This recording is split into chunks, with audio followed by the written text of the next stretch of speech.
Ah bah bonjour, bonsoir à tous et à toutes, mesdames et messieurs, j'espère que vous allez bien. Ici GeekYoshii de retour sur un nouvel épisode de Genshin Impact. Du coup, petite parenthèse, ceci n'est pas nécessairement le début de la nouvelle carte Archon de la version 4.2, évidemment. C'est... Merci Zhangli, ça fait plaisir. C'est en fait la deuxième. On est un peu dans la suite. Parce que le début, le vrai début de la mission a commencé dans la précédente vidéo que vous verrez dans la playlist, alias Furina et Charlotte. Donc c'est un épisode qui techniquement était censé non seulement réunir le test des personnages, plus une partie de l'histoire de la quête Archon. Sauf que malheureusement, certaines quêtes secondaires faisaient en sorte que j'étais bloqué, je ne pouvais pas avancer dans la quête Archon. Mais du coup, vous verrez tout le résumé du début en fait, donc la sortie de prison, etc., dans la précédente vidéo. Du coup, étant donné que cette quête secondaire est bloquée parce que je n'ai pas terminé une autre quête secondaire dans l'histoire, c'est-à-dire, c'est laquelle déjà? Cerberus. Voilà, c'est ça, c'est celle-ci en fait. Donc, vu que je n'ai pas terminé celle-ci, eh ben, je suis assez chanceux. En tout cas, on va espérer. Sinon, bah, on finira avec les prochaines quêtes et les prochaines vidéos dans ce cas-là. Sur ce, mesdames et messieurs, je vous laisse avec cette nouvelle partie d'histoire de la quête d'Archon, version 4.2, Déluge des vagues courroucées. C'est parti, Mascarade des coupables. J'espère que ça vous plaira, mesdames et messieurs. On se retrouve très bientôt. Ciao, ciao.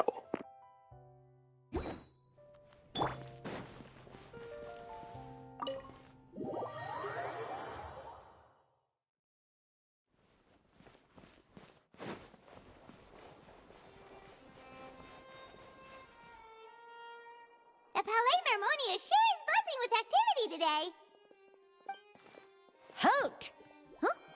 Oh, it's you two. Apologies. Monsieur Neurvalet did say you'd be welcome at any time. Excuse me, would you mind helping me take a look at this report? I'll be right there. Sorry, I've got my hands full here. You can see yourselves in. Everyone's so busy. Seems a lot has been happening.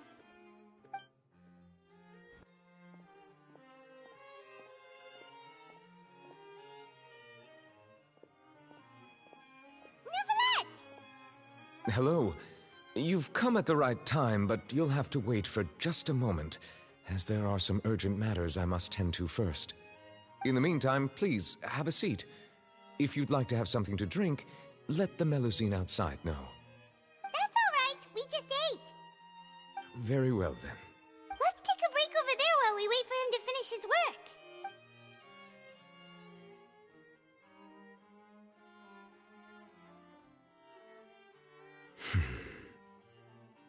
All right. That should wrap things up for now. Are you done with your work? Yes, sorry to keep you waiting. Today should be the day you were released from the Fortress of Meripede, and it appears that you've managed to complete all the release paperwork. That's right, and we came here to see you right away.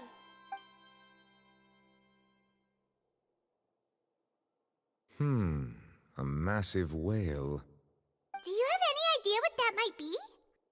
Judging from your description, that cannot have occurred in any ordinary waters, but rather something like the primordial sea. A whale of that size and shape cannot usually be found in the waters of Teyvat. Therefore, we can only assume that Child is presently immersed in primordial seawater. Immersed in primordial seawater? But how? Is he okay? Most people wouldn't be capable of entering in the first place. I'm not completely sure how he could have gotten there myself. Yes? What is it? Ah, right! Paimon felt it too! We asked the Duke and he said it wasn't from underwater, so we figured you might know something about it. It turns out that I have just received a report about this particular matter. In fact, that's exactly what I was busy with a moment ago. The source of the tremor was here on the surface near Poisson. After the shaking stopped, the water levels in the Poisson area rose at an alarming rate. The water levels rose? Oh no! What about all the people there? Fortunately, the water levels only rose for a short period of time and have already returned to normal now. However, I still have a bad feeling about the whole phenomenon. If the change in water levels is connected with the leaking primordial seawater, then the situation in Poisson may be much worse than it appears. Navia should be in Poisson, right? We need to go check on her! I would also like to go there as soon as possible, but I'm afraid I can't leave just yet. We must immediately formulate disaster prevention plans for the surrounding coastal areas to avoid potential catastrophes.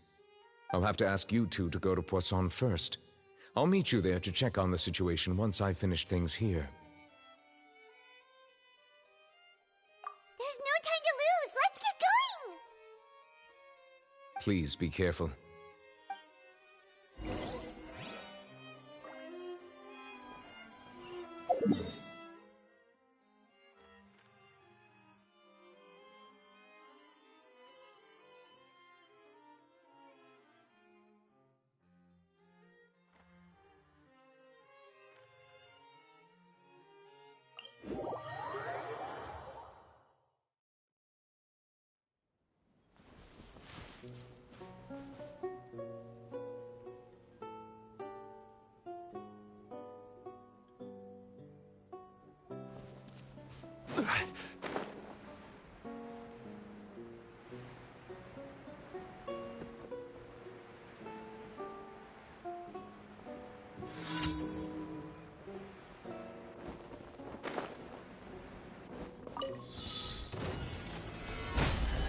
There is no escape! Hey!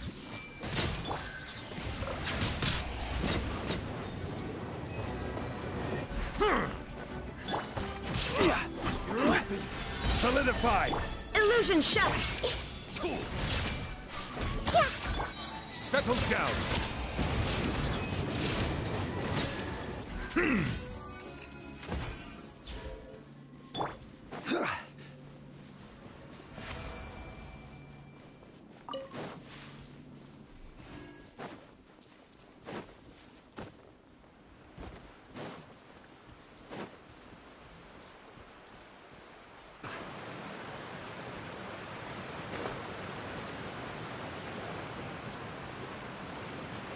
Oh no! What happened here?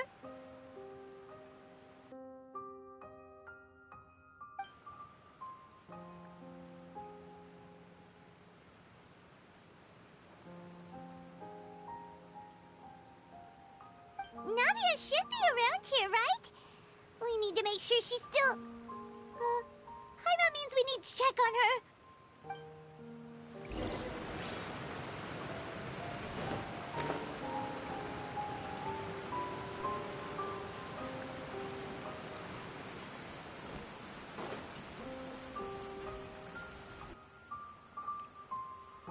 We haven't seen a single soul all the way here.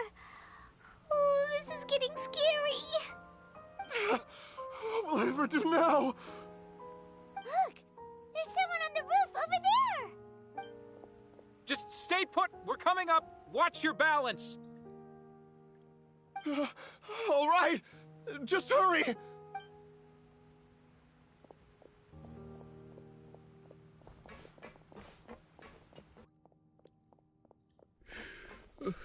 I'm not young anymore. How will I survive on my own?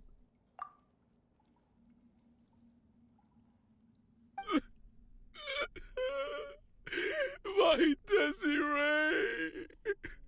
Oh, he looks pretty sad. My leg! My leg!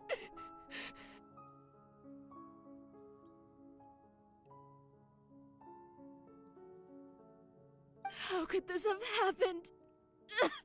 It hurts!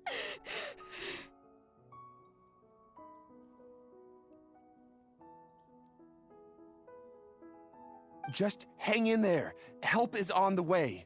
You can hold my hand if it makes you feel better.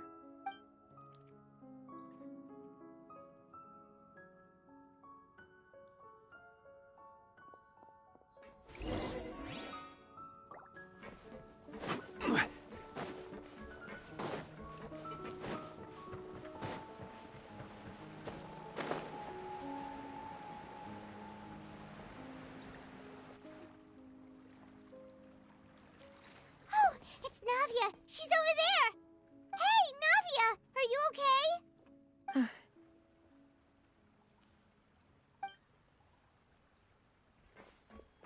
You're here. We heard there was a situation in Poisson, so we came as quickly as we could. Yes. As you can see, the water level suddenly rose. It caused quite the disturbance, in fact.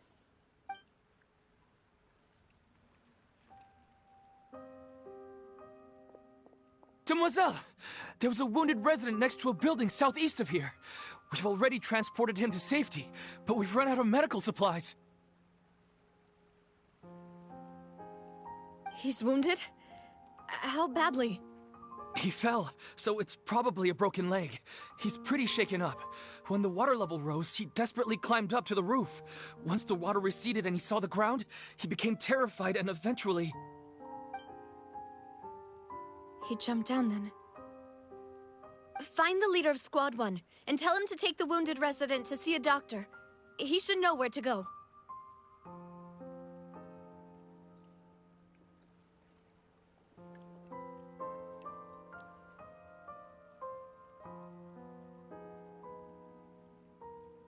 Understood. I'll take over his search and rescue mission in the meantime.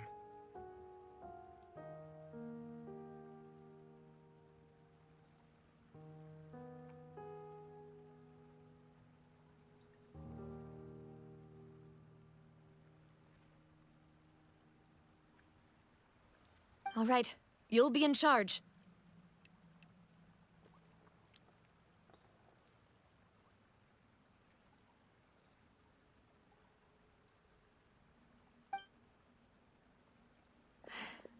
I'm sorry. Where were we?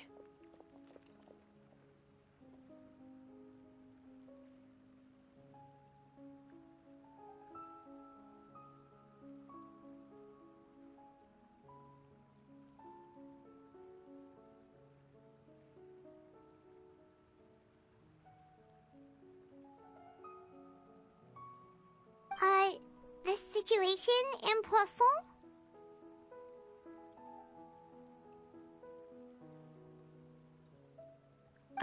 Right. Allow me to explain. A little earlier, we suddenly heard a loud noise. At first, everyone thought that something might have exploded in the waterways. But before we knew it, water started pouring out from everywhere. The rushing water seemed a little odd, almost like the unique color of primordial seawater. Some people didn't realize the danger and thought it was just ordinary water, leaking from somewhere.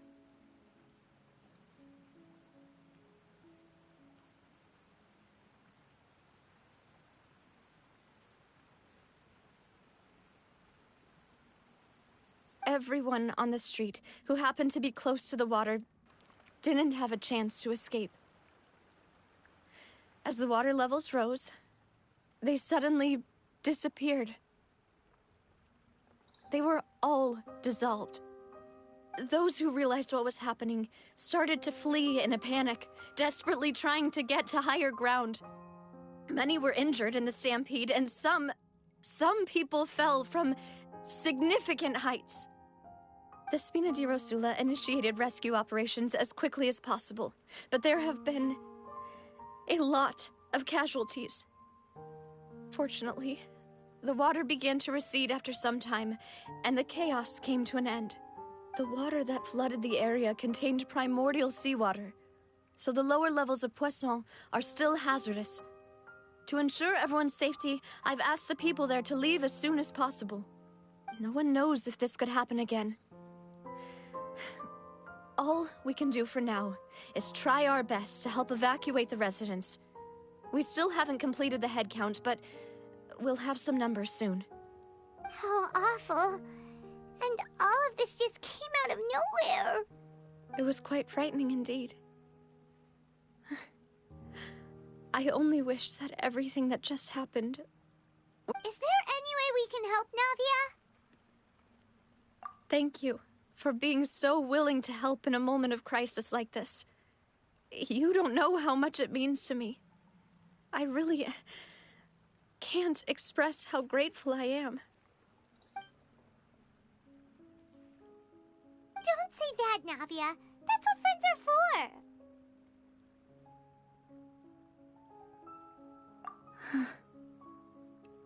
Demoiselle! We've got a situation here! I'll be right there. Sorry, I need to go for now. And off she goes. Seems it might be a while before she can take a break.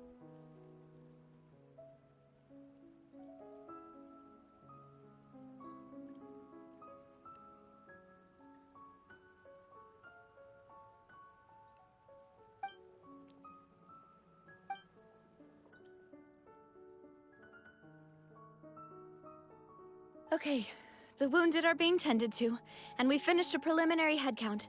More support has just arrived, so I suppose I finally have a moment to focus on my own matters.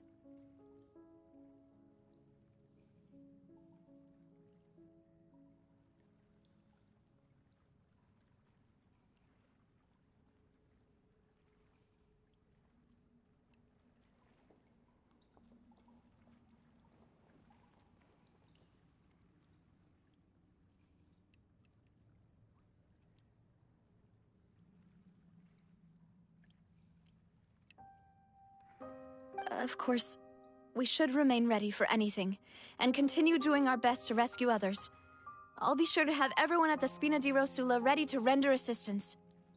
Traveler, Paimon, would you two accompany me to my father's grave for a moment? Huh?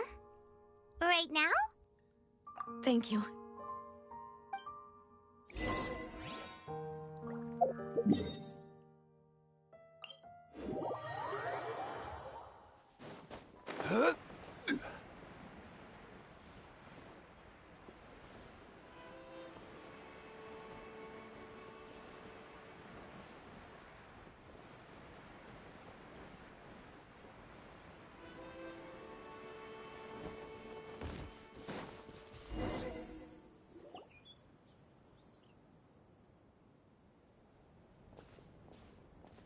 Not a lot of people here, huh? Well, given the time of day and the whole situation in Poisson, Paimon doesn't think there'd be a ton of people here visiting graves. Right. That's how things are now. The living are so exhausted that they've no strength to spare any words for the dead. Navia?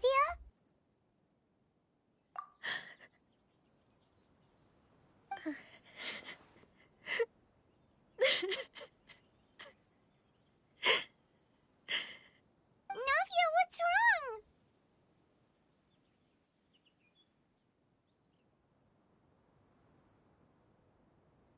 Sorry. I just... Malus and Silver, they won't ever come back here again. What should I do, Papa? Huh? What happened to them?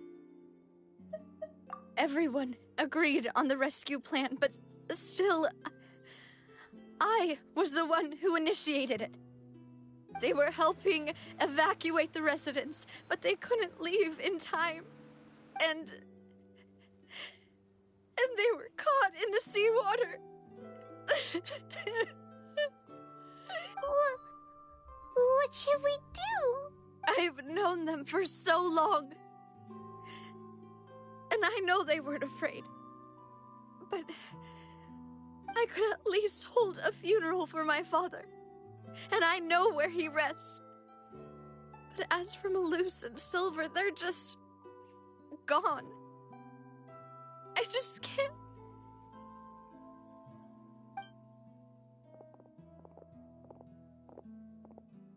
Everything looks so clean after it rains. Even the gravestones. I didn't expect that you'd enjoy a glass of red wine in front of Master Callus's grave.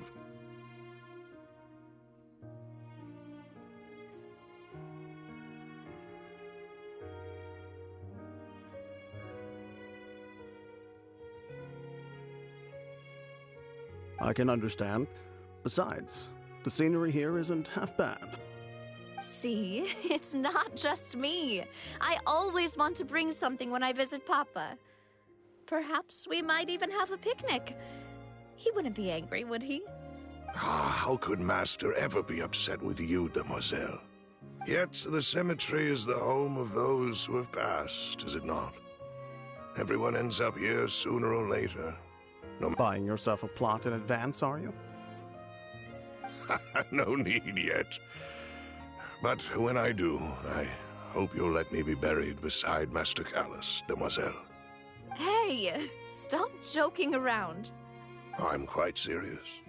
That way, it will save us both the trip to see each other whenever you visit your father's grave. That makes sense. In that case, could I be buried on his other side? After all, besides you, demoiselle, the two of us could certainly be considered Master's closest companions, no? Personally, I believe we fill those shoes just fine. Why are you bringing this up all of a sudden? Seriously. All right. I'll remember your requests. But I'd really prefer not to talk about this stuff. And what do you mean by saving me a trip?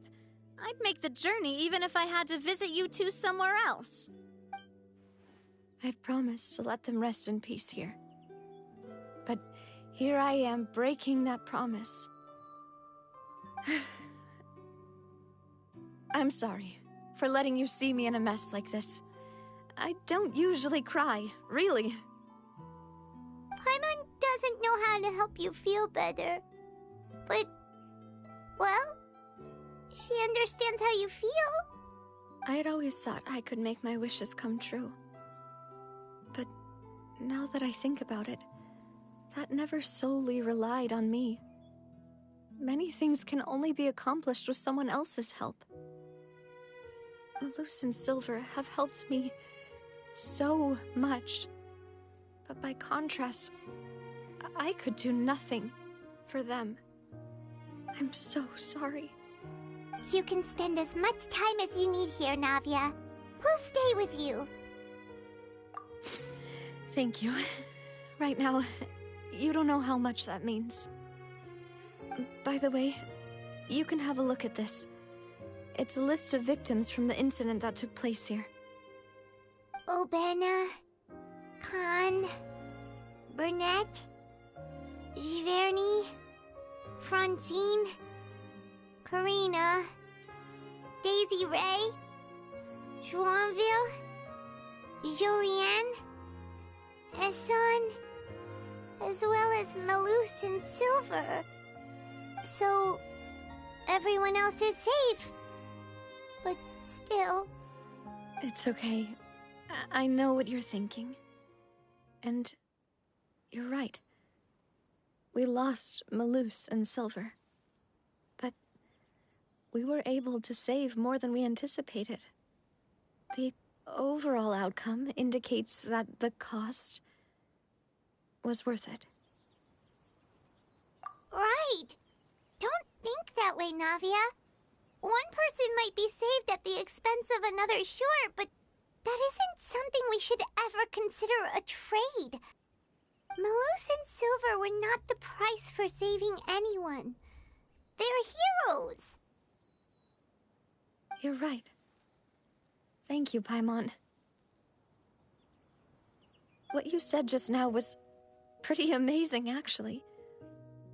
I'll remember your words. Oh, really? Seems you've become more eloquent in the time since we last met.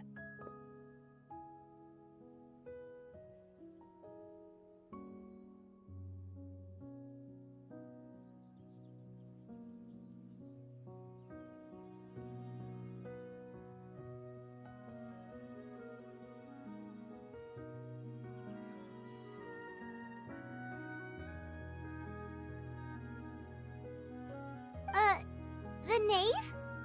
What are you doing here? Is everything going well on your side? Yes, my people are carrying out the mission according to your request. All the residents of Poisson have been evacuated, and we're preparing to relocate them to higher ground.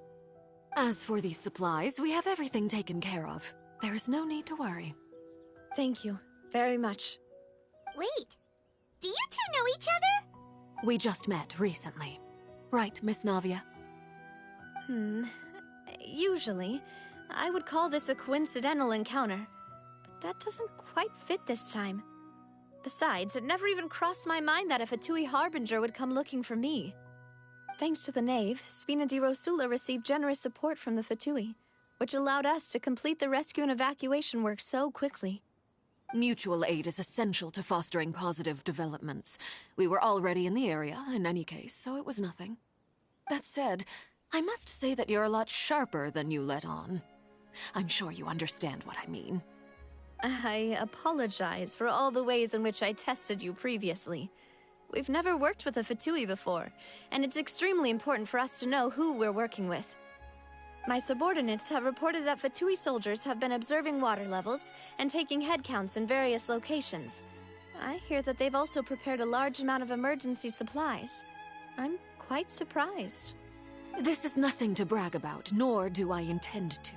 It is simply the way of powerful organizations to act forcefully, whether they are doing good or ill. You've witnessed that firsthand, in any case. As I've told this traveler before, I know of the prophecy, and I intend to prevent the impending disaster.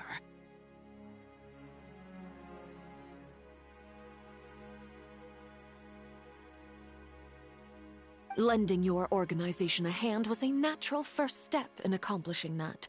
As such, do not be troubled by this token of our sincerity.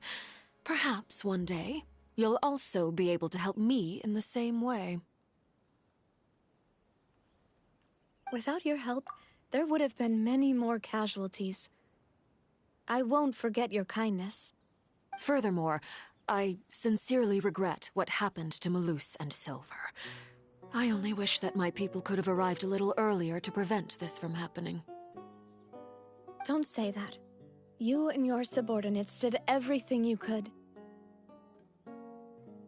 As Paimon said, Malus and Silver didn't choose to sacrifice themselves for any specific person, and they weren't the price paid for other salvation. They chose to become heroes themselves. I've never liked hearing people put it that way. It's like trying to relieve pain by saying some noble-sounding words. But right now, there's nothing more suitable. They really did become heroes. You're right. I'm sorry for your loss, Miss Navia.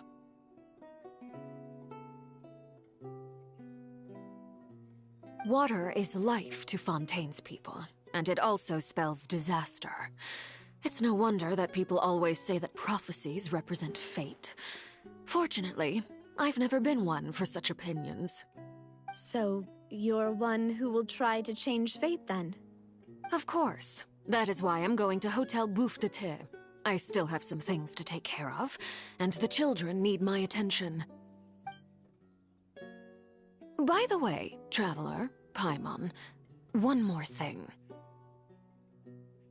Alright, then we'll just... Huh? This isn't right. Paimon thought you would ask us to walk with you for a moment so you could tell us something in private. That is a clever and useful conversation technique, which I do like to use when necessary. But there's no need today. It would not hurt to have Miss Navia listening in. Traveler, I'm sure you remember that I said we could work together when we had the chance. You and I both know that there may be issues with the Primordial Sea. Previously, it was the Fortress of Meripede's sluice gate, and this time it was the water levels in Poisson. These are both signals. Indeed. Allow me to share the latest intel I've received from the House of the Hearth's intelligence network with you. During some recent investigations, a child claimed to have discovered some ruins near Poisson. The ruins date back to ancient times, and seem to be worth investigating in many ways. Judging by the dating of the ruins, they may be related to the prophecy and the coming crisis. The situation is becoming more urgent, so any pertinent information will prove extremely precious. My people initially came to prepare for ruin exploration. Unexpectedly, this disaster struck. And at present, we're all busy prioritizing the rescue effort. So that's why the Fatui were already in Poisson. I wanted to take the children along, but unfortunately, Linny, Lynette, and Fremine have all been dispatched to higher ground to assist affected residents. Linny told me that outside of the house, the person they trust most is you. Which is why I want to give you this task. The House of the Hearth's members see each other as family, but Linny, Lynette, and Fremine said that they also see you as such, even though you are not from the house. I'm sure you already understand how earnest they consider their friendship with you to be. Oh, that somehow makes Paimon feel kinda happy. The intel I just shared about the ruins could fetch a high price. But since the children consider you family, it's only natural that I freely share it with you. Got it! So all we gotta do is go to some ruins, right? Pfft, we can handle that. Excuse me, but may I tag along? You wish to join, Miss Navia? But are you sure you're up to exploring some ruins? You need to rest. Well, I'm sad, yes.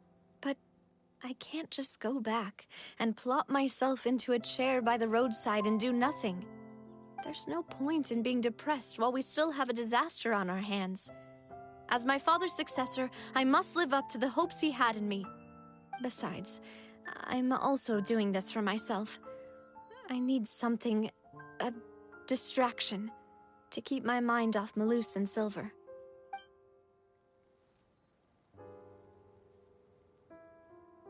Since you put it that way, I have no objections. What do you say, traveler? All right. The ruins are to the south of Poisson. Here's the map. Okay, the three of us will handle it. Come on, let's pack up and get going.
So, are these the ruins the knave was talking about?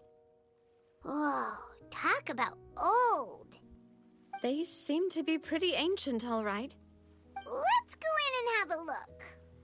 Just be careful.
I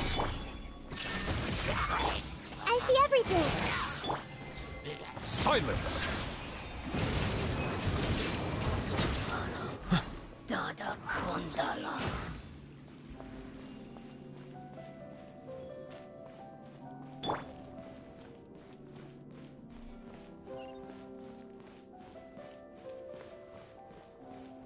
What? The floor here isn't safe.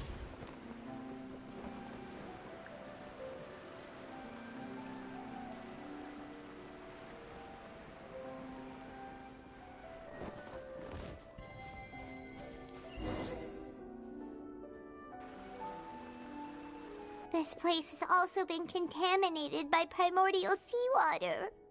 Yeah. And a lot of it, too. A Fontanian would most likely dissolve the moment they fell in. Right! You can't go down if there's primordial seawater. It's too dangerous, and it won't be any help for you to just stay here. Don't get by my wrong. We're not saying you're useless. It's just that... No, you're right. I can't do anything in this situation. I'll leave this to you.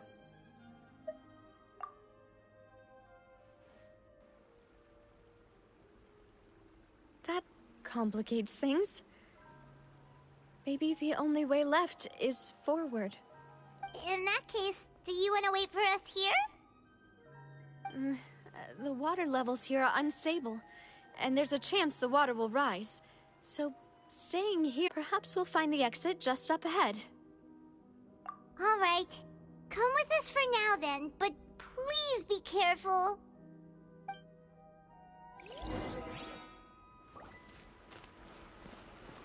Oh no, it's a dead end! Let's try climbing over from the side.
Wait!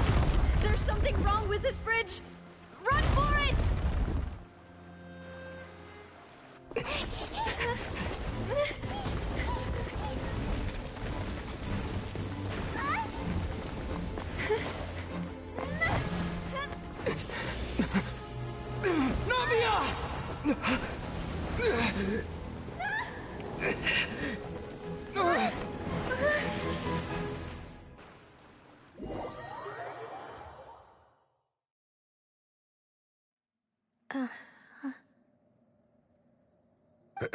Demoiselle? Huh? Demoiselle, what are you doing here by yourself? Would you be standing here till dark if I hadn't come to get you? Maybe she just wants some time to herself, Maloose. Oh. Was I sleeping? Yes, it would appear so. I must be tired. That's quite possible. However, you were the one that suggested we go out for a walk. Oh, right. I nearly forgot. It must have slipped my mind when I dozed off. I haven't had a nap today yet. Have I? This is a familiar feeling, yet something's a little strange. Is something the matter, Demoiselle? Oh, no. No, I'm fine. I was just trying to recall why we came out for a walk. Do you remember Mr. Giverny? He'd requested our help before with foreign merchants who had a debt dispute with him, and we'd resolved the matter not long ago. We were headed to see how things were going with him at the moment. Ah, right. Yes. I remember now. Oh? Miss Navia. Ah, Mr. Malus. And Mr. Silver, too. It's good to see all of you. How have you been? I've been great. Thanks to your help, those bothersome merchants finally realized that I wasn't the one they were looking for. Why, I wasn't even the guarantor for that person. They were knocking at my door day and night. Even my neighbor, Obina, was getting fed up with them.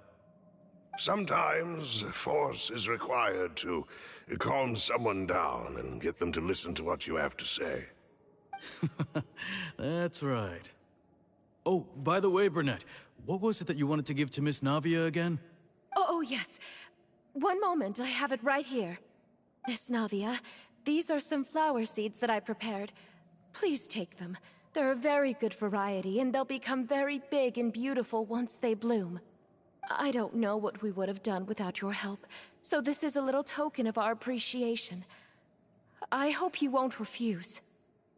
Ah, did you cultivate them yourself? Thank you so much. I'll certainly take them. Malus, we do still have some empty flower pots at home, right? Why, we can have as many pots as you'd like, demoiselle. Perfect. In that case, we'll swap out some of the decorative plants for some of Mrs. Burnett's flowers. Very well. Wait. Something seems to be off here. Excuse me, madam. If I'm not mistaken, your name is Burnett, correct? That's right. Is something wrong? No, it's nothing. This is the first time we've ever met, but your name seemed familiar to me. I must have heard it when I was discussing things with your husband previously. I've heard this name before. Sometime recently, I'm sure of it. And why are there so few people around here? Where did everyone go? We must mind the time, demoiselle. We still have important things to attend to today. Huh? We do? Like what? Well, now, did you forget? Miss Navia, here you are. I've been looking for you. Please, come to the Opera House. Your trial is about to begin. My trial? Wait, why would I need to go to the Opera House? Yes, she's right, demoiselle. It's just about time now, so we should get going. Oh? All right then.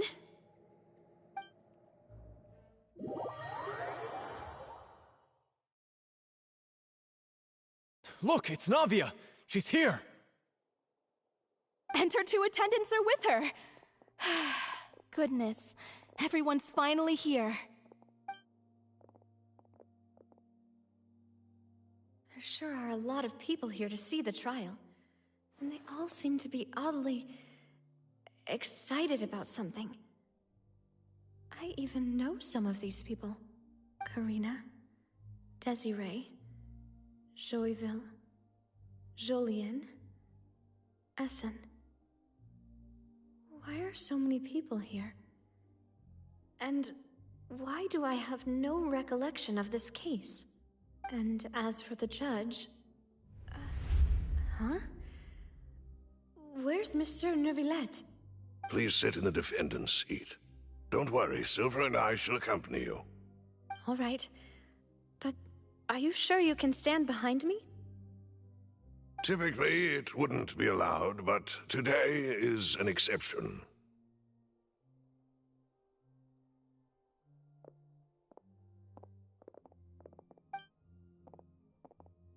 Hey, what kind of place do they think this is? Come on, do they have any idea what they're doing? Seriously.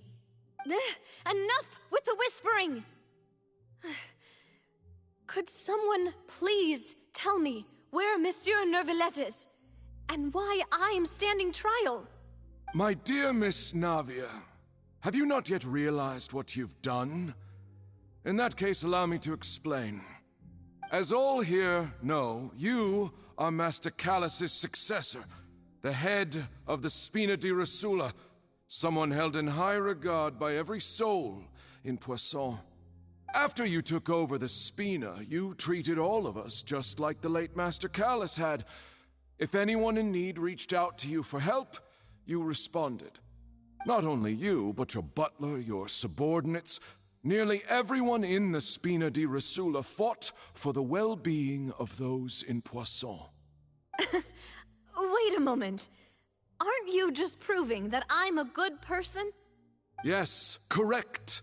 Absolutely right. And that is why you stand accused. You have helped so many people get through so many difficulties. You are one with us. We are inseparable. We are one big family, all of us who are from Poisson, inextricably linked. And with you being so important, we couldn't possibly do without you. Therefore, this fair and honorable court shall declare you guilty, and you shall stay here. You will be together with us forever. Huh? What are you saying? Everything you have said is correct.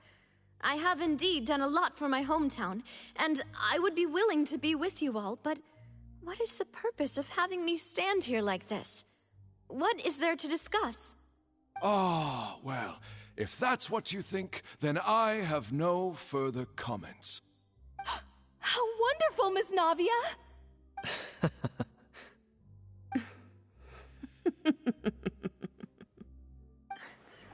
I know all these people. Why are they laughing? I seem to remember now. Yes, I get it. This trial is... Wait just a moment. This isn't right! Malus? What was that, Mr. Malus? Our conclusion is very clear and unanimous. Let the court judge her now. She's guilty! Stay here, Navia! You're one of us! Demoiselle, don't admit guilt.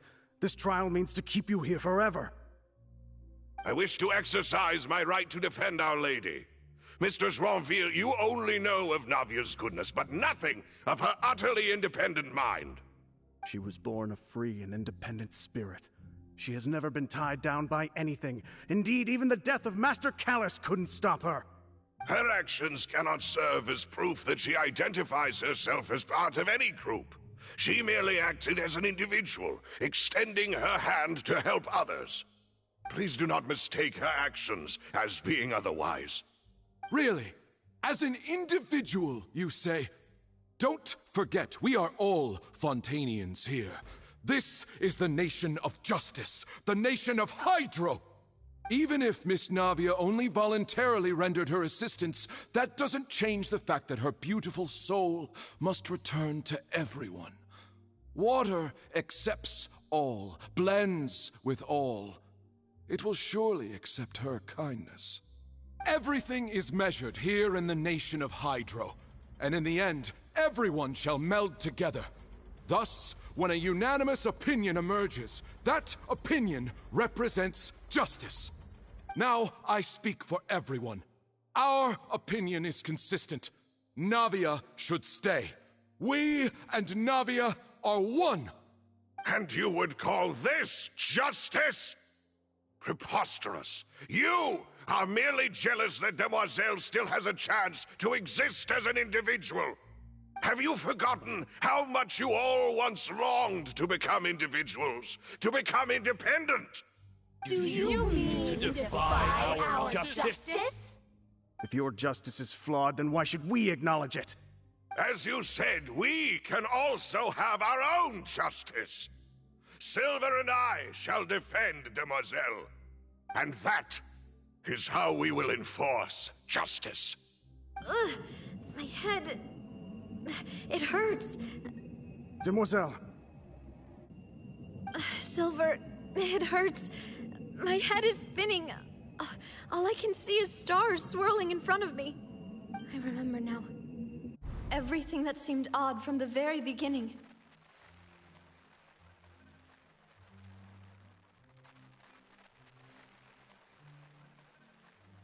Karina, Desiree, Joyville, Jolien, Essen, and Mr. Giverny and Mrs. Burnett, who we met earlier.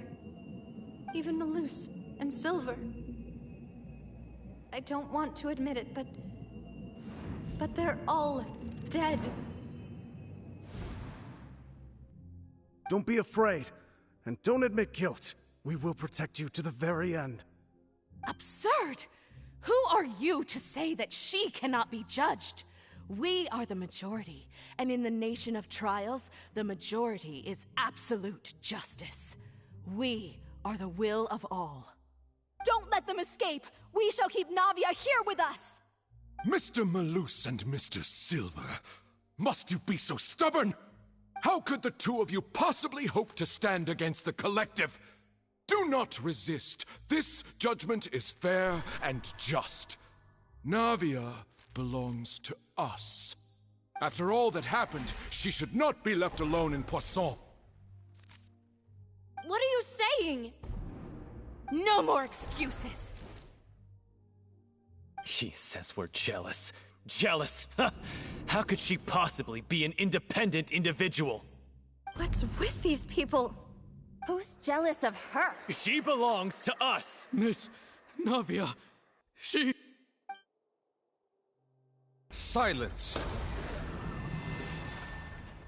That's...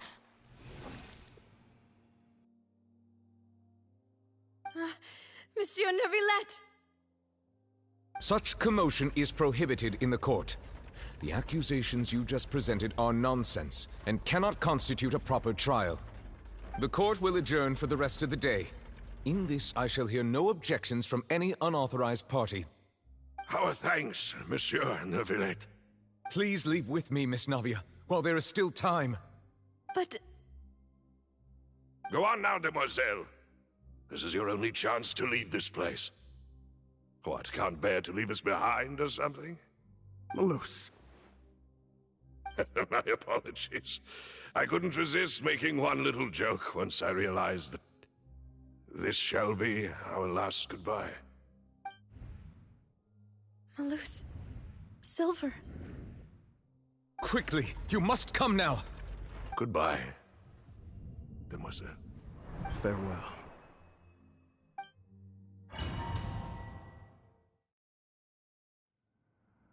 No, wait! Just a second!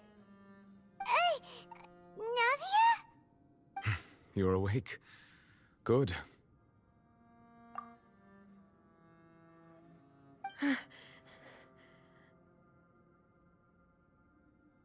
I must have been dreaming. Malus and Silver were still alive, and they were defending me at some insane trial. It looks like you're all right. Did all the sad feelings cause you to have a nightmare? Paimon could give you a hug. The ruins you were exploring suffered a cave-in. When I arrived, I found you falling toward the water. You were just about to be dissolved within, but I... What is it?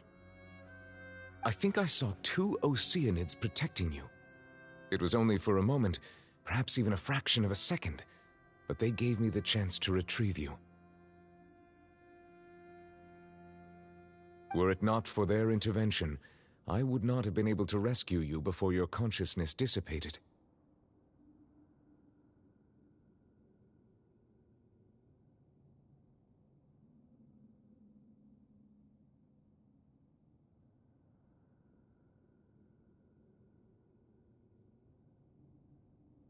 Wait, did you say Oceanids? You mean like what happened with Vacher?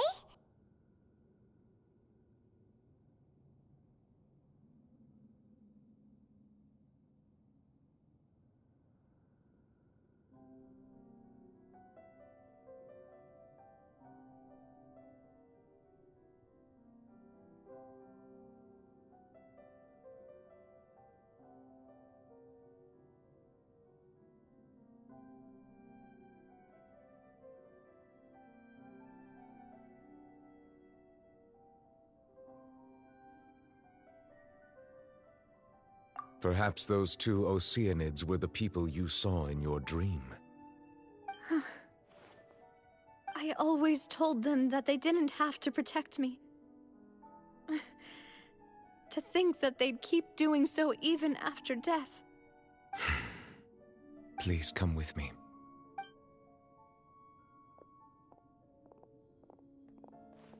Neverlet, are you okay? Hmm? Oh, I am quite all right. Perhaps there's something we could chat about? Why do you look so stiff all of a sudden? Oh, Paimon knows.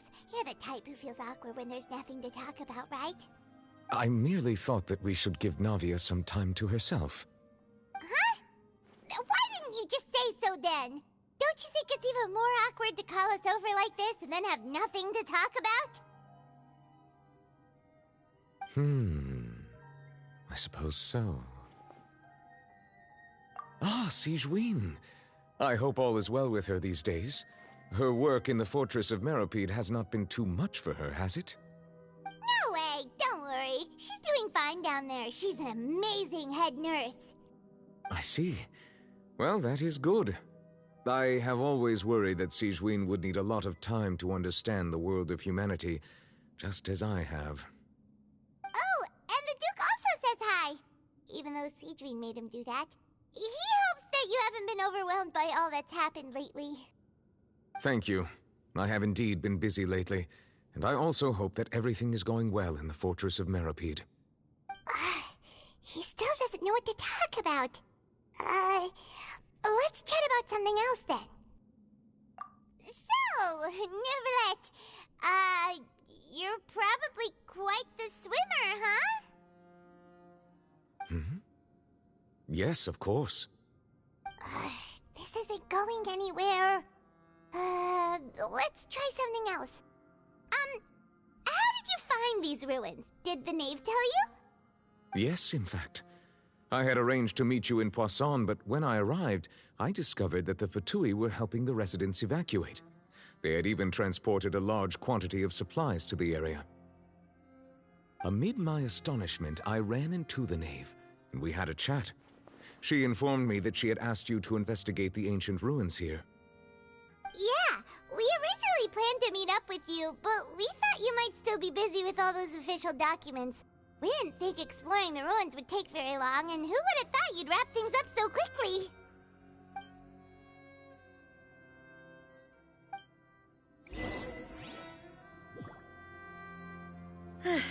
I'm sorry to have kept you all waiting like that. I'm feeling much better now. I guess we should get going again. Will you come with us, Monsieur Neuvillette? Yes, if you wouldn't mind my company. All right! Another one joins the party! Let's get going then!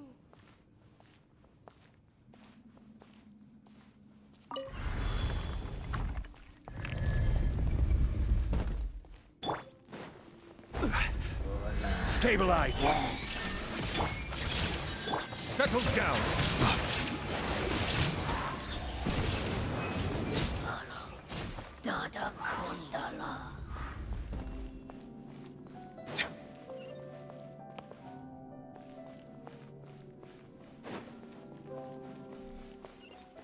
Oh no! Another unstable path! Watch your step!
Illusion shattered! Bow your head.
Looks like we've reached the end.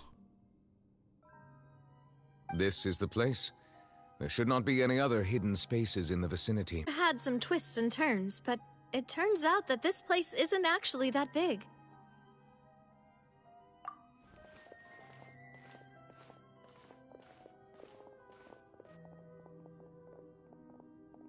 Stone slates? It seems like they were put here as an offering. Could we take them down and have a look?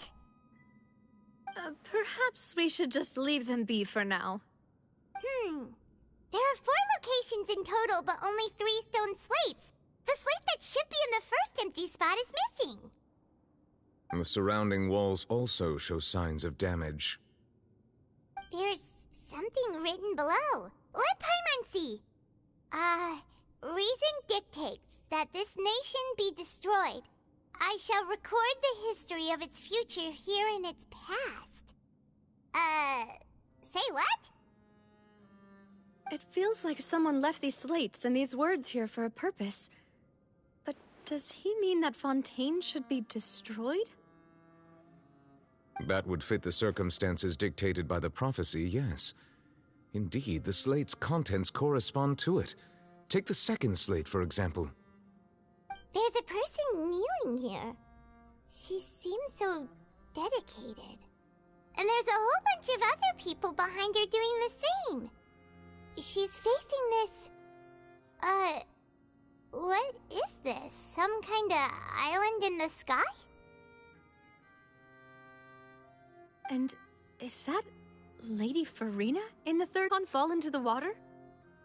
And is that a ring of people around her? Paimon doesn't quite get it. Are they all in the water? The fourth image. I know this one.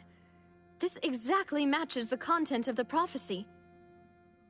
The people will all be dissolved into the waters, and only the Hydro Archon will remain, weeping on her throne.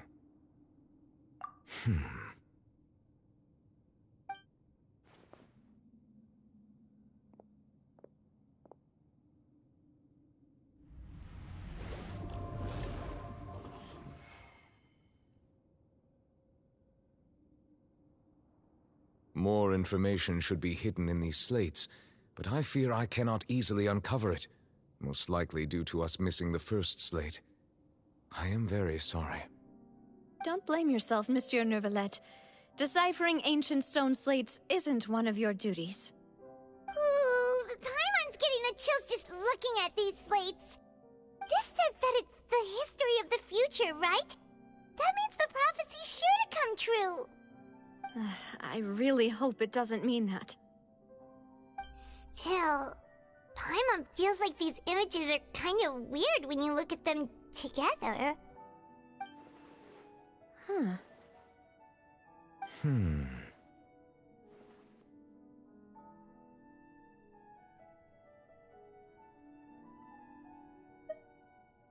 That's right!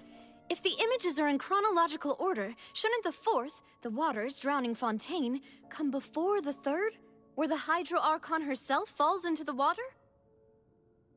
And yet the order is reversed here.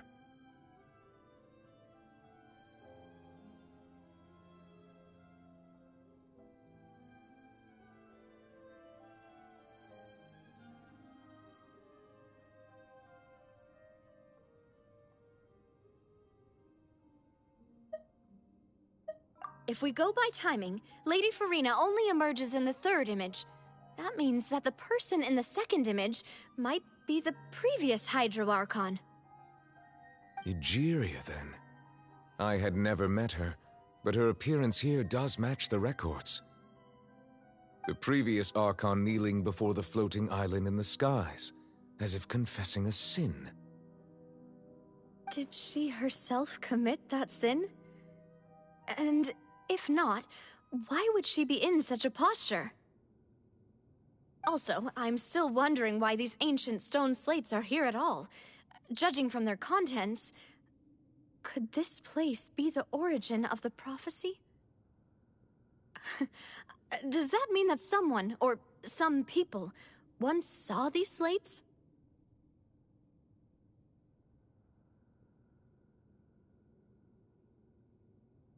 But who would have created these slates and left these words here? It seems that any further clues will have to come from Farina. In that case, there's no time to lose. There's nothing else to be gained here, so let's head back first. Yeah, we better get somewhere safe for now.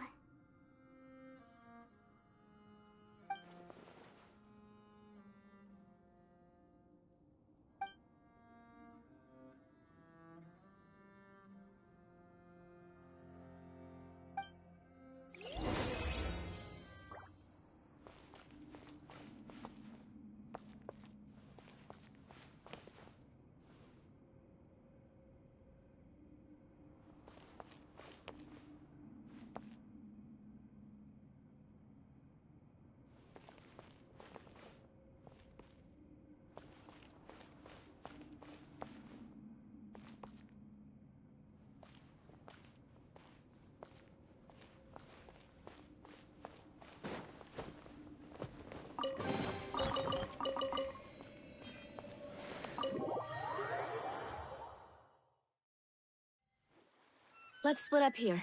I'm going to check on what's happening with the Spina. You know how it is. There's some things you just need to be there for yourself. You still have energy for that, Navia? Paimon's already beat! Just head back to the Fleuve Cendre and have a rest then. Thanks for keeping me company all this time. I'll depart as well. Thanks for your hard work today. Rest well, everyone. Traveler, I will go talk to Farina tomorrow morning to ask about the stone slates. I'm sure that you're concerned about this matter as well. If you have time, drop by my office. I will share the results of our discussion with you. Are you really gonna talk to her about this directly? Will that be a problem? Paimon's getting a little scared now that it's come to this. She has long been harboring secrets and will not give them up easily, which makes it all the more my duty to ensure that she understands the present situation. Alright, we'll leave it in your hands then. You're probably the best person to talk to her anyway.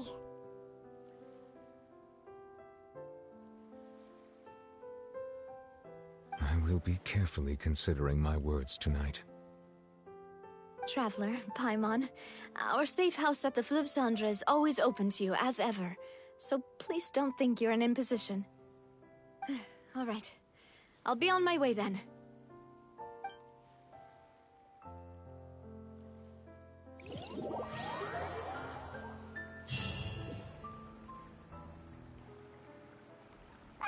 We're finally back!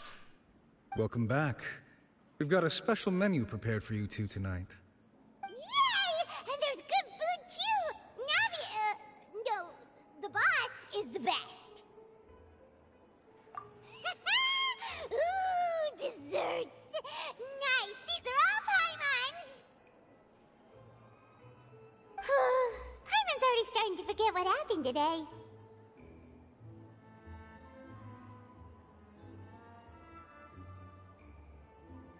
Oh, that voice. Is that who I think it is? Huh?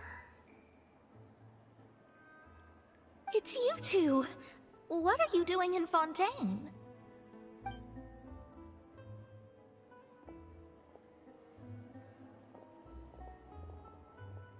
Mona?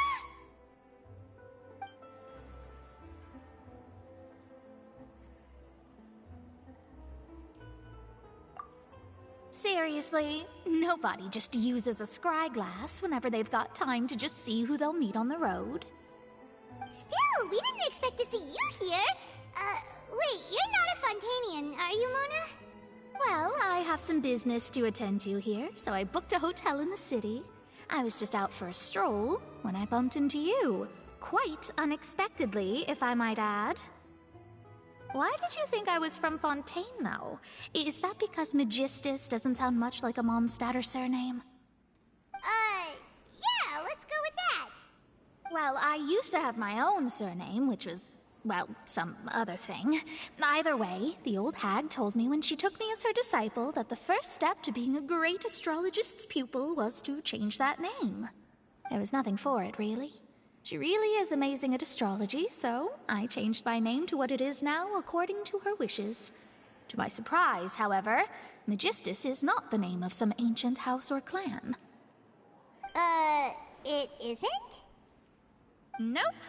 Although it is used by us in place of surnames, it generally just means great.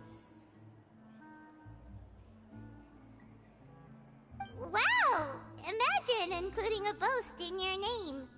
Wait, are you gonna have to put that into your genealogy as well? I reckon so. In any case, I'd give my disciple a name like this as well, if I were to take one. Astromancer Barbeloth Trismegistus.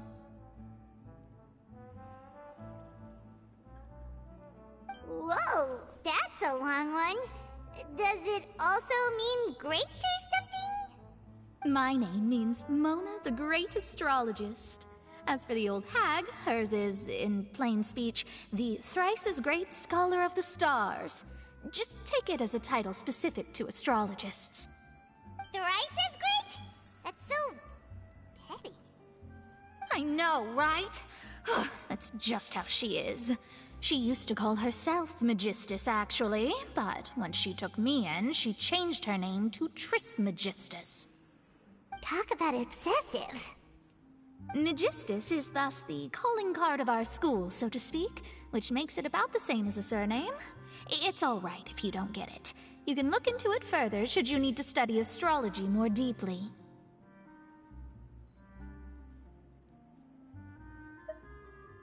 That sounds terrible! But anyway, you're not Fontanian, are you, Mona? You're from Mondstadt, right? Well, I was born in Mondstadt, yes. My parents migrated to Dornman Port, and I traveled with the old hag for a while, after which I settled down in Mondstadt City. Oh, that's a good thing then. At least we know you won't be dissolved by Fontaine's waters. Speaking of that, I'm sure you're aware that a bunch of things have happened here in Fontaine, right? I know you're not a local, but I'd avoid getting too close to any water that looks strange all the same. There's something ominous about it. Well, the water, I mean.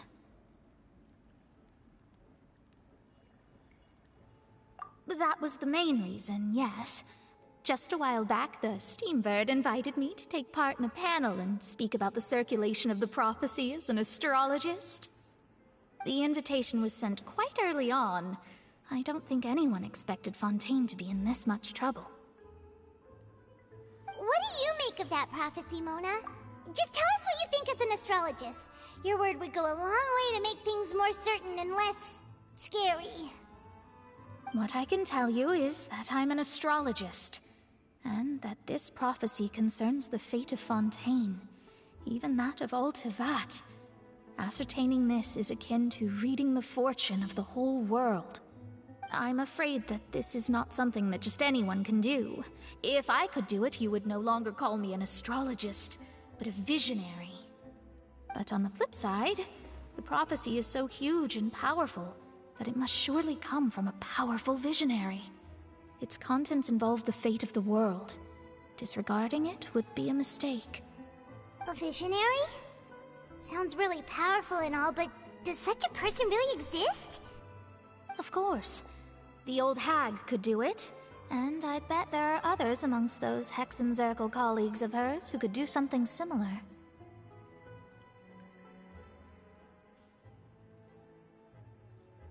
Huh? Are you sure? All right, I'll help you. It isn't often that I see you with such a serious look on your face. I'll tell you once I hear back from her. Thanks, Mona! You're amazing as always! Oh, well, this is something only I can do after all. So yes, your praises are quite welcome. That's the greatest of astrologists for you! Of all the people we know, you know the star's the best! Indeed. That's the spirit. Oh, sorry. I came to see what all the commotion was about. If there's anything you need, do not hesitate to inform the Spina di Rosula. Oh, whoops. Guess we were getting a little too carried away there. Well, I'll go tend to my own business now. If I receive any news, I'll be sure to come find you two again. And there she goes, quick as rushing water. And here we are with the Spina guy giving us suspicious looks.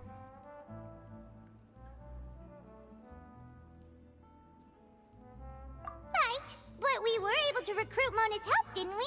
Our Fontanian friends will thank us someday.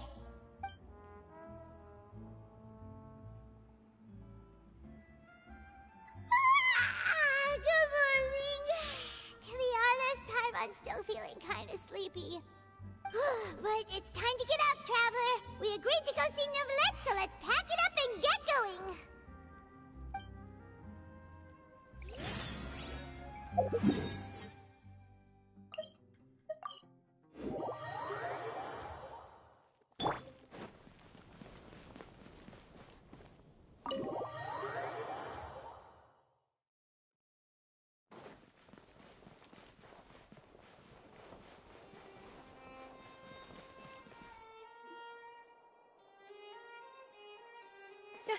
You're here! Finally! Is something wrong? Monsieur Neuvillette and Lady Farina, they seem to have gotten into a dispute. Please go see for yourself.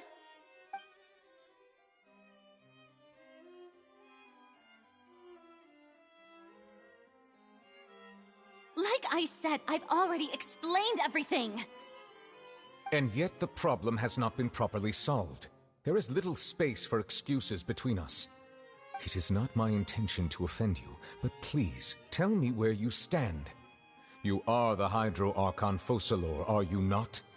Look at this. This is a list of the victims from the recent Poisson incident.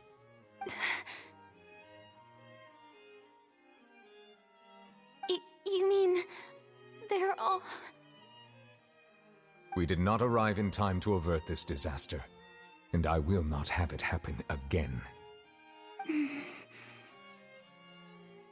I will say this once more. You must tell me everything you know. Yesterday, I found 3 stone slates in some ancient ruins near Poisson. Do you know anything about those? Seriously? You're questioning me like this is a court case now. I don't know anything about that. But you found them in some ancient ruins, you say? That's correct, which is why I came to ask you some questions. There should have been 4 slates, but one of them was missing. The other 3 feature different images that seem to correlate to the prophecy. The prophecy?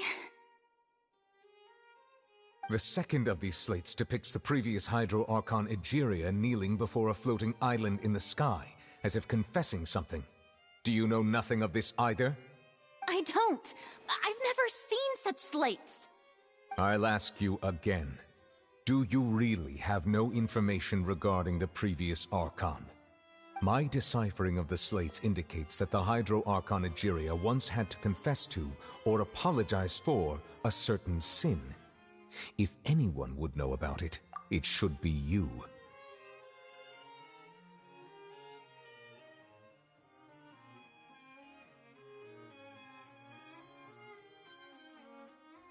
All gods don't have the same secrets, you know. She was herself and I'm me. Is it really so strange that I know nothing? I understand your concerns, but I'm sorry. I just don't have anything to tell you. Forgive me for saying this now, Lady Farina, but I have long known of your various secret investigations into certain matters. There are several indications that you have been investigating the prophecy on the sly. This is not strange in itself, considering that you are the Hydro Archon. But it is strange that you should also claim to not know any of Egeria's secrets, as well as do nothing following your inquiries. You have never been as superficial as you have presented yourself to be, nor are you a fool. And yet, your behavior is very inconsistent.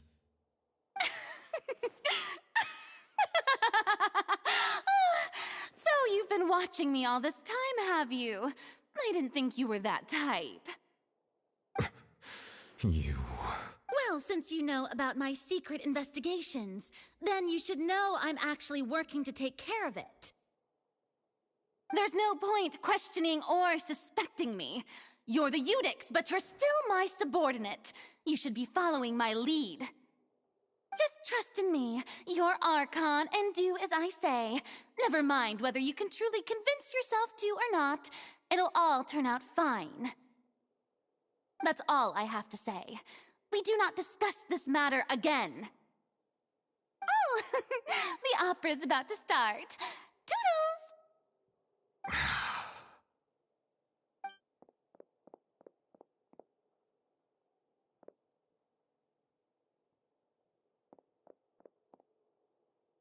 Did Farina not notice us standing by the door? Wonder what's up with her. She was smiling. Huh. She didn't seem in the mood to care if we were listening in or not. I assume you've been outside for a while now? Oh! You noticed! Seems Farina didn't even realize we were here. She was in a great panic, though I cannot discern the reason. Our discussion reached impasses time and again, a state of affairs that we cannot allow to continue. Still, I do not understand. Dialogue is the basis for understanding, so why did she keep refusing to engage?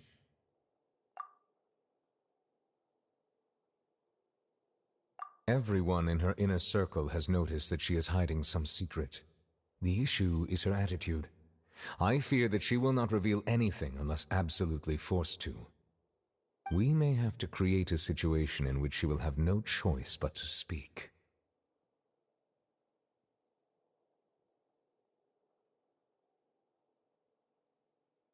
Oh? Like what? Normally, people will only reveal the truth when standing trial. Perhaps we must have the Hydro Archon experience just such a scenario. But Farina's seen so many trials, and she's really good at dodging questions. How do we make sure that she won't just slip away at the first chance she gets? We will need to consider this thoroughly, join forces with various parties, and then do what we can. If at all possible, I would prefer to recuse myself from this affair, but we must prevent the prophecy from coming to pass. This may be cruel to her, but all Fontaine is in crisis. The information a god possesses is too precious, and so we must take a chance on this.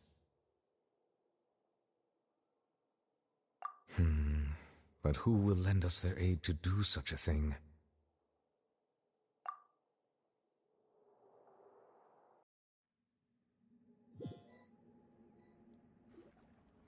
Well, that's everyone, huh? Speaking of which, it was pretty smart of you to think of hiding here. Poisson was just involved in a disaster, so it's presently devoid of people. That naturally makes it the best choice. And here you are drinking tea like it's the most natural thing in the world, huh? That's what family should do. Sit and enjoy a leisurely time together. It's nice to enjoy tea here, you know? Care for a cup? Lend me your ears, everyone. Or perhaps one of you might like to start us off. How about you, friend? Me? No, I don't think I can. Then, how about you, good sir? I fear that I will cause the mood on this boat to become as somber as it is in court. Well then, I guess we're lucky we've got a local like me to organize things. Wonderful, the spotlight at last. I guess I'll be facilitating things from here. That was a little long-winded, don't you think? Oh, you might be right. Anyway, to cut to the chase, our friend here, the Traveler, has brought us together to discuss something. As for what that is, well, let's start by saying that we'll be pooling our efforts together to create a series of traps. Oh, how intriguing. Well, it's just an expression, really. One that I just learned from Chlorand, and used on the spot. So, let's invite her to explain in detail. Huh? Didn't you say that you would be facilitating this? Oh, come now. Your work doesn't involve much public speaking, right? This is a good chance to practice. You might even pick up some fancy oratory tricks to impress your boss with in the future. I see. And what does my boss say? He is glad that you consider him your boss. Do go on.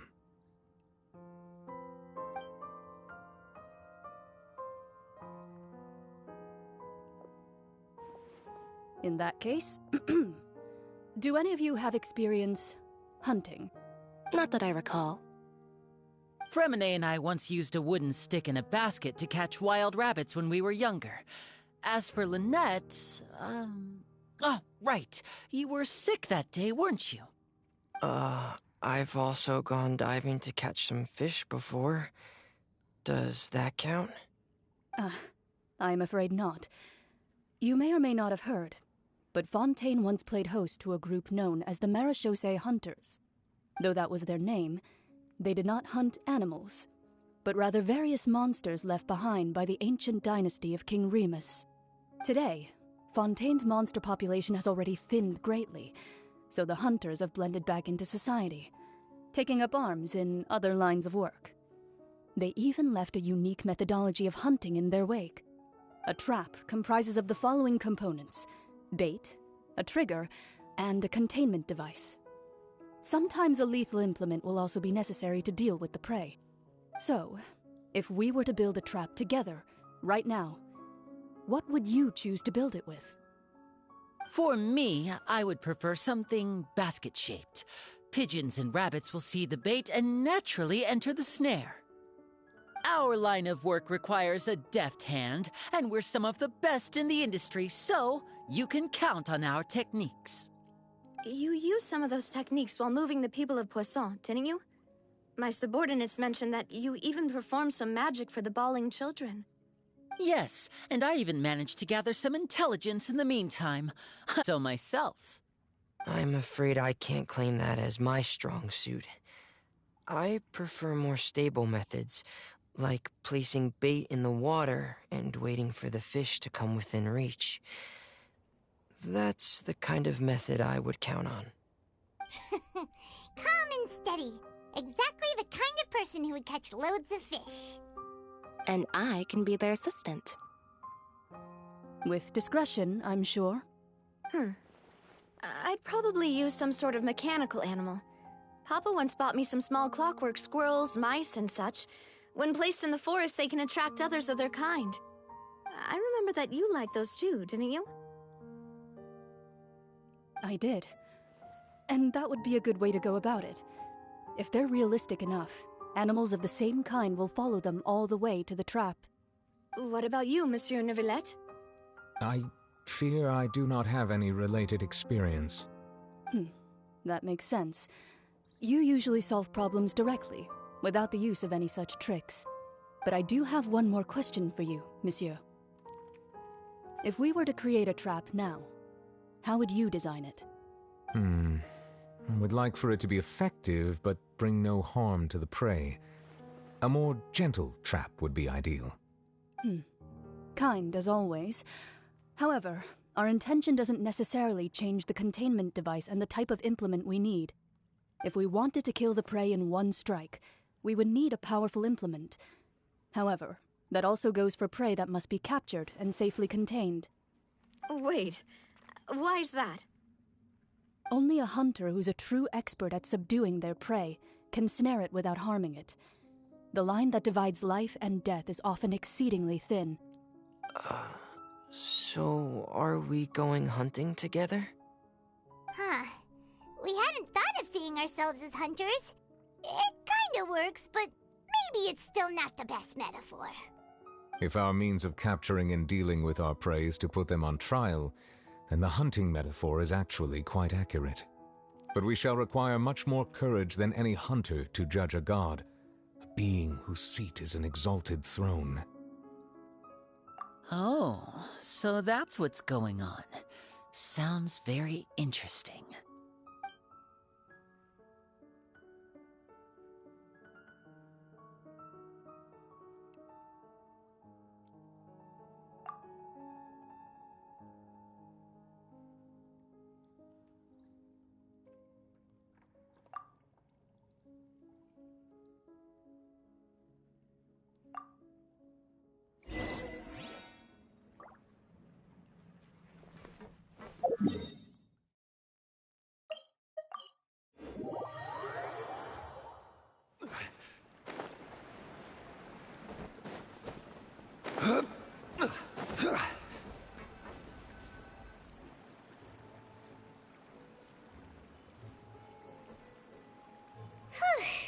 It's been a tough few days, hasn't it?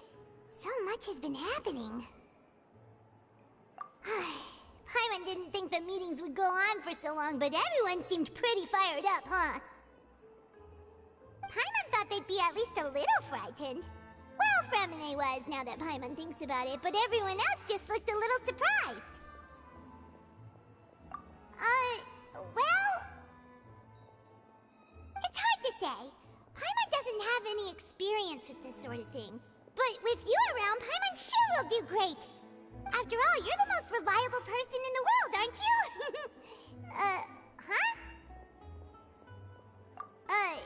Did you just pour some tea? Paimon didn't notice you doing that at all. Then what's that? Paimon's never seen that cup before. Don't be frightened. I'm just joining you two for tea. I merely refrained from saying anything till now. Who's that voice? But there's no one here. Ah, have you forgotten me already? Wait, you are familiar. You're the voice we heard from the sky in Sumeru. The voice from the sky, I fear that description is wrong. Though, not completely wrong. You're feeling lost now, just as you were feeling previously. I sensed that confusion and thus came to you. Guiding people is an irresistible hobby of mine, after all. Consider me a passerby, just accepting a commission from my friend's disciple on a whim.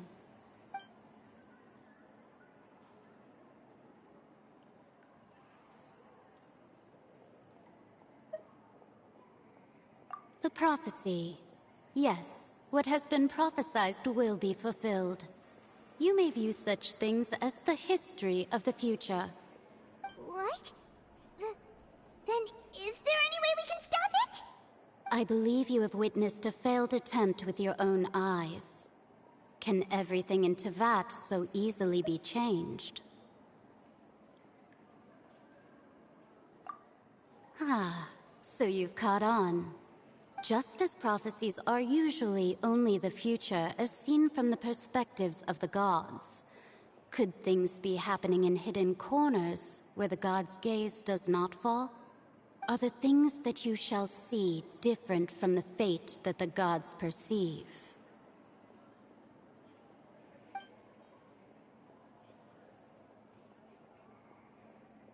What is she talking about? It all sounds really impressive and important and stuff, but It also sounds kind of scary.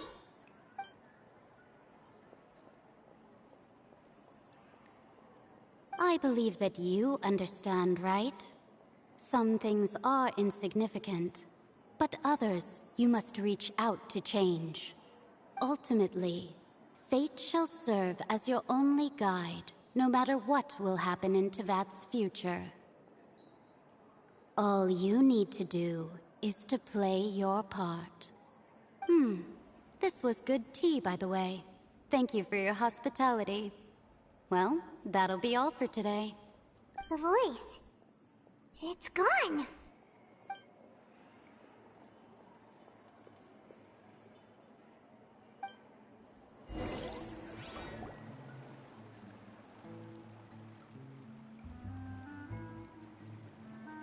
What? I want to hear someone talking. All right, coming.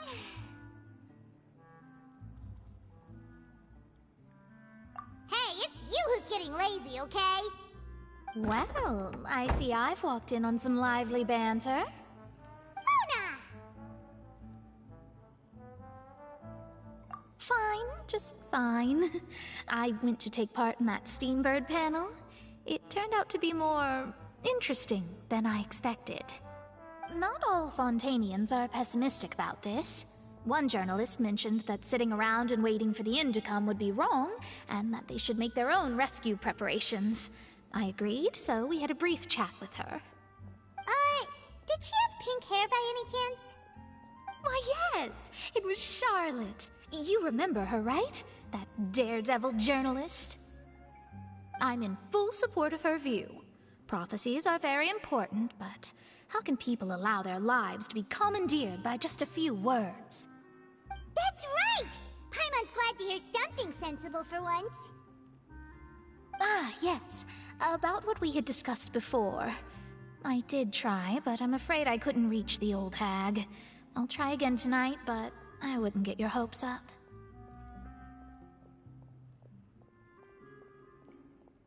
Huh?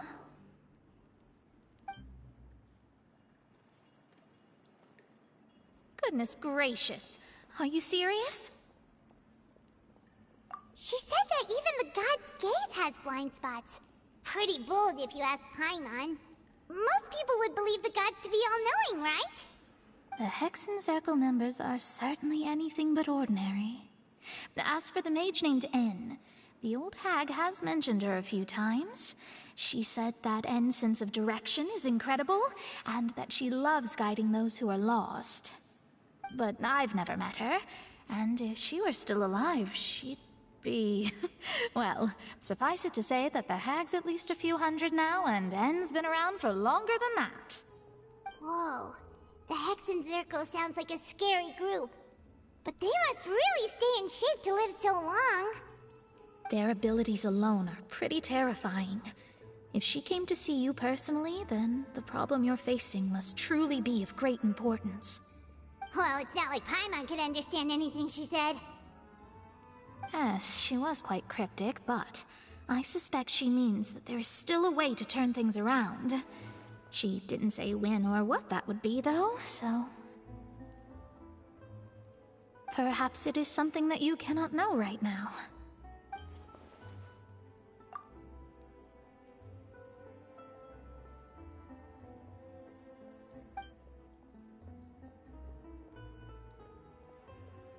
Traveler, Paimon, are you two all right? Oh, we're fine. We're just a little down right now. It kind of feels like the end is coming, you know? I see. I feel that same sense of desperation, too. I guess you could consider me someone who has often witnessed fate. So far as I have seen, it cannot be swayed. But even so, I still hope for, and believe in, miracles. Astrology is eternal and rational, but fate may not be. It is cruel, but it can also be beautiful. Perhaps that's what N was trying to tell you.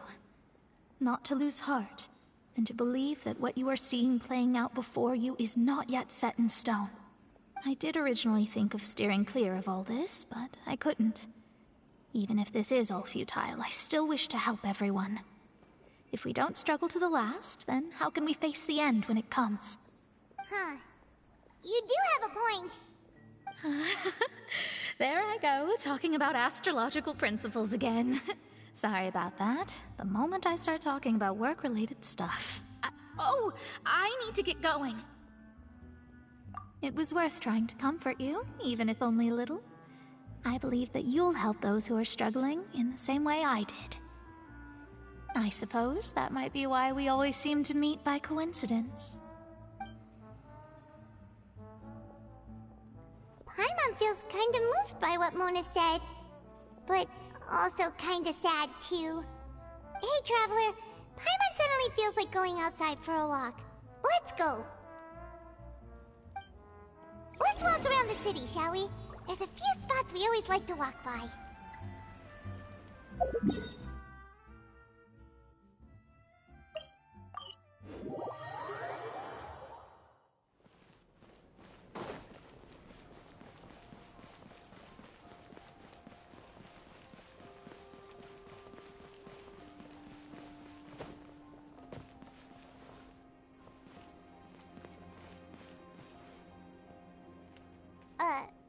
Huh? Our names are written in this newspaper. What's going on? Let Paimon see! The underwater stronghold, the Fortress of Meripede, has continued in its noble autonomy, but that does not mean with it. My recent attempts to enter the fortress bore little fruit. Huh. Guess Charlotte still hasn't given up on that. Thus, did an Outlander friend become the focus of this report, a blonde adventurer with their white fairy legends trailing in their wake. It is said that this mysterious traveler once visited the underwater fortress. So while the fortress's interior remains a mystery behind closed doors, do not fear, for the tales of the traveler contain surprises in spades. Journalist Charlotte's biggest scoop yet, the Traveler's Trail, World Walker. Huh. Charlotte took so many awesome photos of us and we never even noticed her. She hasn't been able to get a hold of anything at the fortress, so since we're easier to find, she's using us as the subject matter instead? Ugh, seriously? Well, fine. Those headlines and photos do look cool, so Paimon will forgive her this time.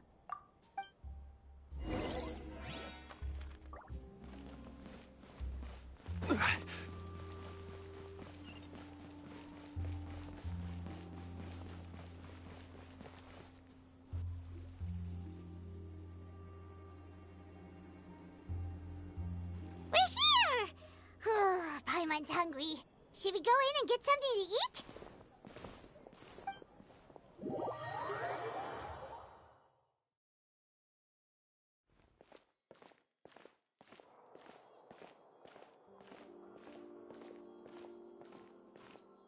Hey, quick!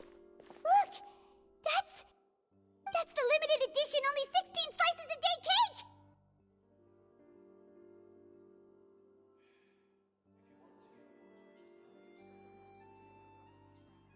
It was so delicious the last time we tried it! Despite the tense situation we were in, let's give it another go! I'm sure it'll be great!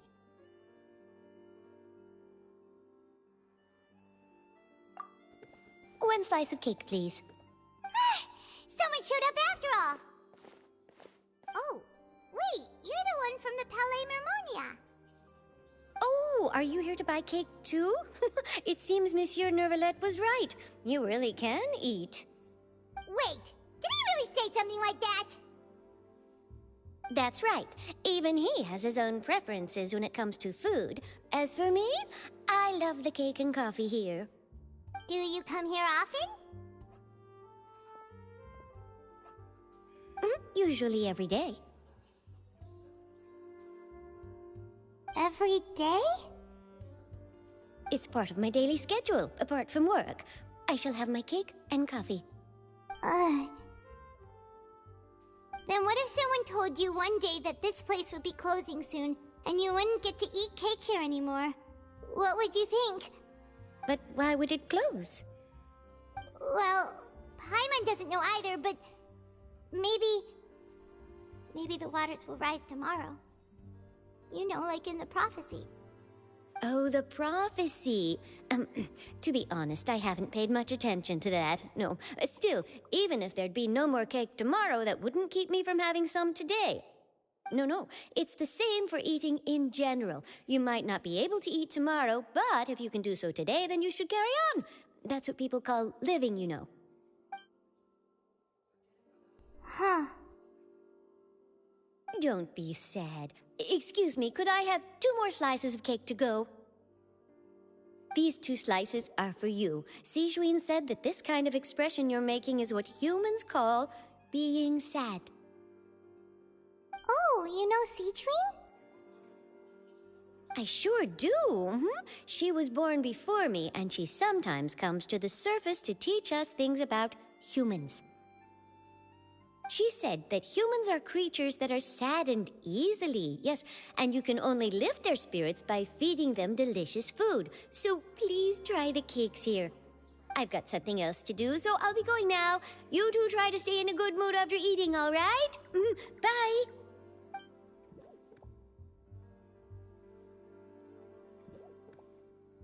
And there she goes. All right, let's dig in. Paimon's sure this cake will be delicious.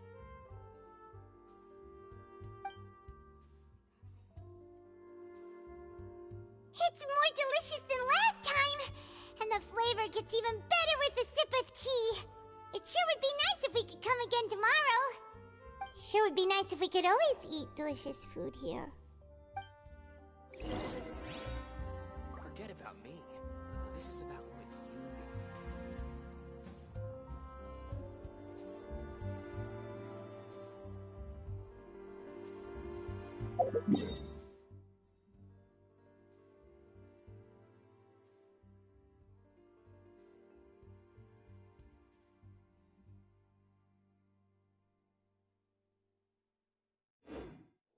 Where do you want to go next?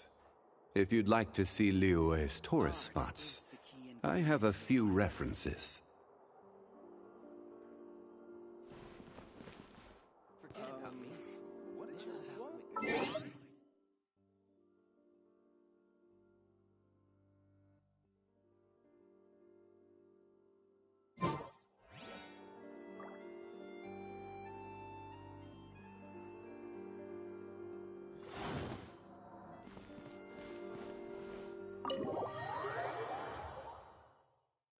Oh, we're near the Seabird office. Let's go look for Charlotte and have a chat.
Bon, et ben, mesdames et messieurs, je suppose que c'était la fin pour le moment de cette première partie, en fait.